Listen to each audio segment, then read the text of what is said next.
今回はリリンクにおける寺院の組み方の一例をご紹介します。申し訳ないことに非常にざっくりとした紹介になるため、寺院を組む際のイメージ付けの一助として参考にしていただけると幸いです。結論だけ欲しい聞く牛の方は動画の最後に、グラン、イオ、ラカム、ロゼッタの寺院構成を紹介しています。全キャラ似たようなテンプレで構成しているため、寺院構築の参考になれば幸いです。ではまず、前提項目として、ダメージの見方から見ていきます。最初の注意点として、リリンクの攻撃ダメージ関連は本家グラブル同様に効く牛によって異なることに注意してください。本家グラブルはガチャのあるゲームのため、そもそも持っている武器が人によって違うのが理由です。リリンクは武器は共通ですが、武器につけているカゴのスキル、オーバーザリミットによるステータスの差異、そして持っている寺院によって構成が変わります。そのため、効く牛おのおのが持っているリソースをもとに、今組める最適解を考える必要があります。実際に寺院を組む際に、クリティカルや攻撃力など、火力を上げる寺院はもちろん大切ですが、キャラの特性を生かすための寺院、俗に言う、快適スキル、や、自動復活やガッツなどの生存スキルも大切になります。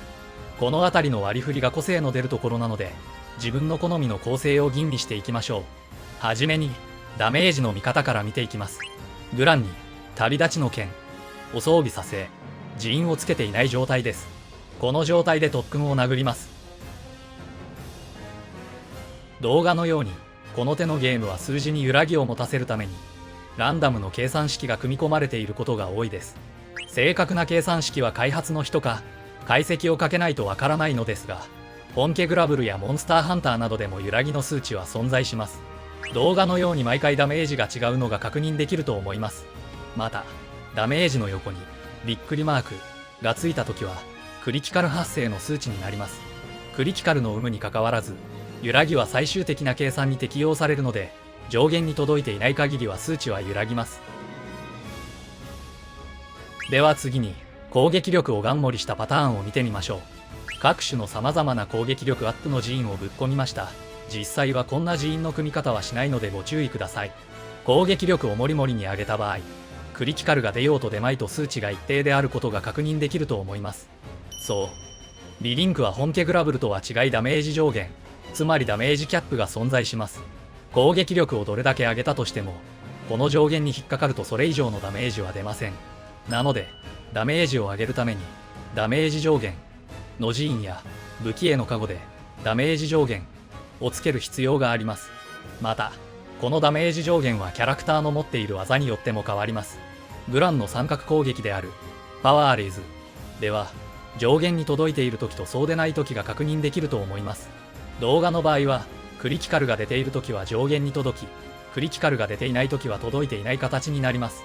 攻撃力を盛りまくりましたが、パワーレイズの上限を叩くにはまだ足りないのが確認できます。話が少しそれますが、クリティカルなら届いているので、クリティカル編成が有用なのも実感できると思います。では次に、攻撃力をさらに持った上に、クリティカル確定させる構成のダメージを見てみましょう。確定クリティカルのため、ダメージの横には常に、びっくりマークがつきます。パワーレイズも安定して同じ数値を叩いているのが確認できます。攻撃寺院をつけまくって火力をもりもりに持っているため、ここまで攻撃寺院をつけなくてもダメージ上限に届いていると思うので、あとは攻撃寺院を減らして、ダメージ上限の寺院をつけていきます。私のグランはダメージ上限をつけていない時のパワーレイズは56,998のダメージを出すというのが確認できたため、ダメージ上限寺院をつける際は最低でも56,998以上のダメージを出す必要があるということを念頭に寺院を組んでいきます。次に攻撃寺院を減らし、ダメージ上限寺院を3個つけて試します。ダメージ上限寺院レベル11を3個つけているので、合計レベル33です。攻撃力寺院を持った上に、ダメージ上限をつけた通常攻撃は、クリティカルの有無に関わらずダメージが一定になりました。つまり、この構成では通常攻撃はダメージ上限を叩けているということになります。パワーレイズはクリティカル発生時はダメージが一定なので上限を叩けていますが、クリティカルが出ないと届かないことが確認できます。必ず上限を叩かないといけないルールなんて存在しませんが、グランでパワーレイズを中心に戦いたい効く牛には物足りないかもしれません。では、ダメージ上限をつけた上に、クリティカルが出せる構成で見てみましょう。確定クリティカルでなくて大変申し訳ないのですが、大体クリティカルということで許してください。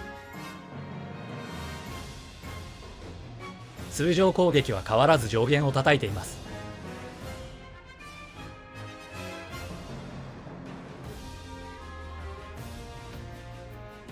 パワーレイズは1段目は数値が一定ですが、2段目は揺らぎが出ています。検証して知ったのですが、1段目と2段目で固有の倍率が違うようです。1段目の方が安定して高いのは珍しいですね。揺らぎがあるので上限を叩ききれてはいませんが、ダメージ上限レベル33では 87,597 が上限のようです。クリティカル時はこの数字に近いダメージを出しているので、だいたい上限を叩いていると見ていいでしょう。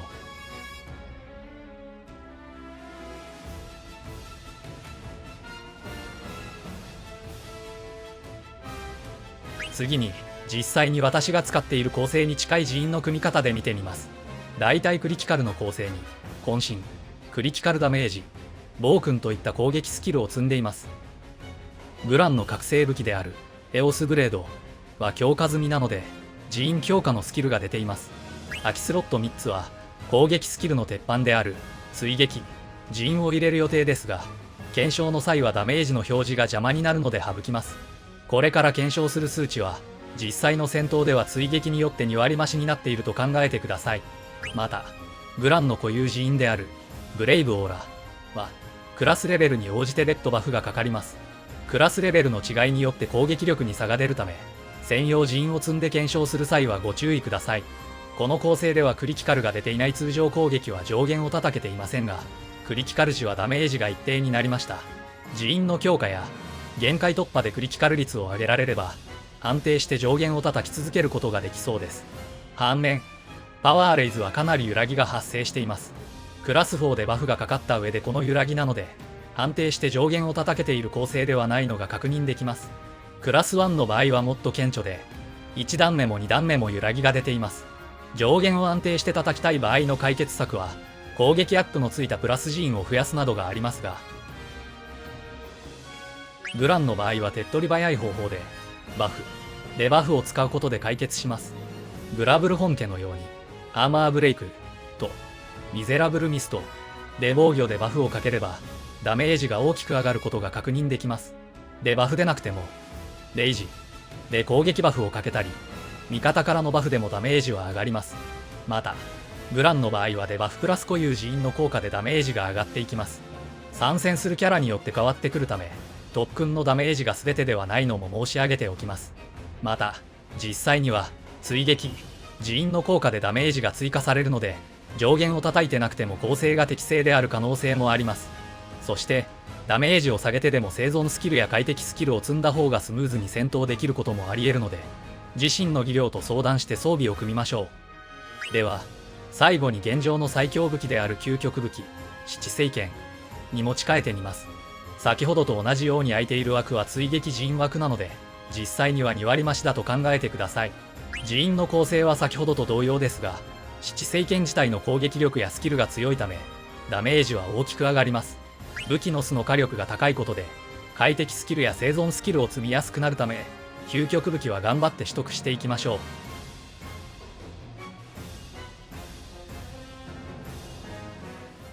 最後に、私が周回に使っているキャラクターの人員の紹介をして終わります。究極武器の強化済みが前提になりますが、大体の気空士のテンプレはこのような形だと思います。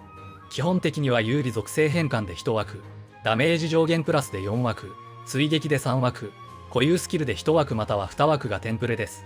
なので、個人的には現状の自由枠は3枠ほどしかないんじゃないかと思っています。しかし、マルチにおいては自動復活、ガッツ、ポーション所持数といった生存スキルも大切なため、プラス人員でこれらの生存スキルが付けられない場合は、この自由枠すらないと思います。クリティカル確率やダメージ上限にこれらの生存スキルがついた場合は、人員のレベルを上げて大事にするのも有用かと思います。話を戻して、イオの場合は三角攻撃であるスターゲイズを頻繁に回すための回避性能を優先しています。また、チャージ攻撃が主力になるためチャージ速度を上げるクイックチャージを優先します。限界突破でクリティカル率足す 20% を目安につけました。ありダメ上限もついてくれたのでそこそこ良い結果です。クリティカル確率プラス 20% のおかげで、クリティカル確率のジーンを減らせます。イオは銀天トレジャー回収の周回でもよく使っているため、よろしければライブ動画でご覧ください。次にラカムになります。イオ同様で専用スキル、追撃、ダメージ上限、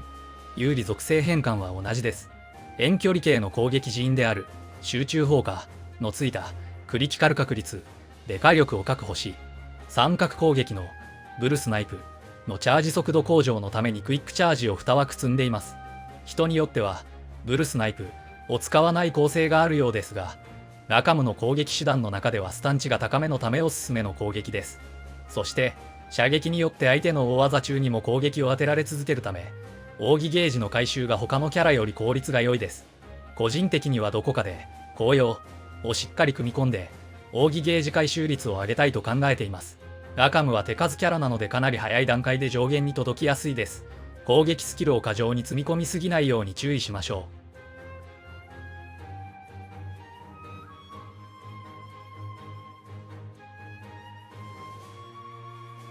次にロゼッタになります。テンプレは一緒ですが、自由枠に紅葉のついたクリティカルダメージとクイックアビリティのついたオーバードライブ特攻を組み込んでいます。クリティカルダメージとオーバードライブ特攻は敵が通常時の時は過剰な攻撃スキルになりますが、敵がオーバードライブ中は防御力が上がるので、その対策として入れています。セスラカなど大技中に動かない敵が前提になりますが、敵の大技中に回避に専念してもバラが攻撃してくれるため、バラのダメージを上げておくことは純粋にメリットになります。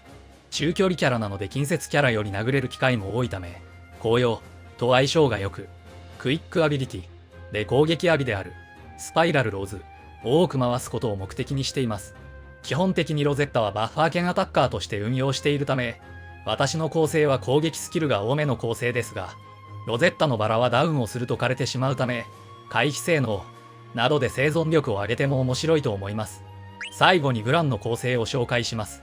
グランは多様なアビリティがあるため、人によってかなり変わるキャラだと思います。私がグランをアタッカーとして運用する場合ですが、テンプレ構成に加えて自由枠にクイックチャージを優先しています。パワーレイズの回転率を上げることでダメージを稼ごうと考えています。パワーレイズを主軸にしつつ、固有人員のアビリティの回復速度向上でアビリティの回転率も高いので、クイックアビリティや怒涛でさらにアビリティの回転率を上げて、ありダメアタッカーとしても見ています。コンダクションやファランクス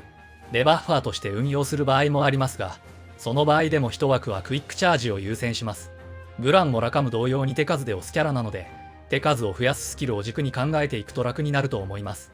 本家グラブル同様、自分の好きに使える主人公を構築していきましょう。また、話は変わりますが、可能な限り育成をしておいた方が良いと思っているキャラでもあります。アップデートできたるルシファー、相手に便利に使えるキャラになる可能性があるのが大きな理由ですが、